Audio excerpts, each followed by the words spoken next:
But Brody, what'd you think about AJ McCarron naming Bernard as the most underrated player at Alabama without hesitation?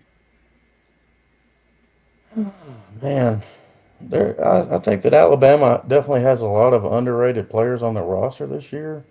But I don't necessarily disagree with what AJ said. I think that Bernard is a guy that was overlooked a lot because of the success that Ryan Williams had early on. Kind of late in the season, he kind of emerged as the go-to target. A lot of teams took Ryan Williams out of the offensive game plan, and I feel like we would have lost several games had we not had Jeremy Bernard. He was a big time. He made some big time plays down the stretch. His stats, may not be as good as in the past, like Jamison Williams or Jalen Waddle or Smitty or somebody like that, but he's definitely a guy that could have gone pro and probably been a third or fourth round pick, or a day two, day two, day three pick, and he chose to come back. But Bernard's one of those guys that he's a good guy to have in the locker room. He's a guy that just finds ways to make plays, finds ways to get open. He's not just like he doesn't really have a whole lot of just like wow plays like Ryan Williams, like like he had against Georgia, but he just finds a way to get open and get involved in the offense. And I feel like Kalen DeBoer, and Nick Sheridan, they had a lot of faith and trust in him, bringing him from Washington to Tuscaloosa.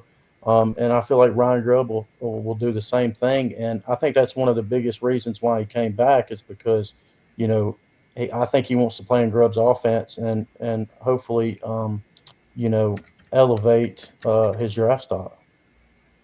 And here's one thing too, and I like AJ McCarron, and I like the fact that he's back in Tuscaloosa, and he's probably looking at somebody like himself that is hungry and wants to play and wants to be the man, wants to improve his I guess perception amongst the coaches and stuff like that. And so if you're a veteran, you've been around, you've seen a lot with regard to being there in Tuscaloosa, being in the professional leagues and that kind of stuff. And so somebody that is really his age, that is still hungry, probably resonated and probably, I guess, uh, kind of gave him an idea that, hey, this guy's a lot. We need to focus, and he's hungry, he wants to play, and he's underrated, and we need to get the ball more to him.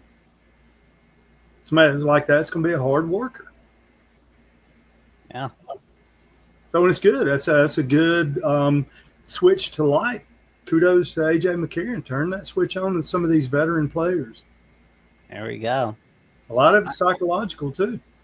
Yeah, I'm loving that little Dynasty podcast. I probably need to watch more of it, but it's pretty fun to watch. Like, I mean, AJ McCarron doing the podcast business, like that's cool. Like, I want to see him go on the Pat McAfee show next. Are you going to call in there, Jack?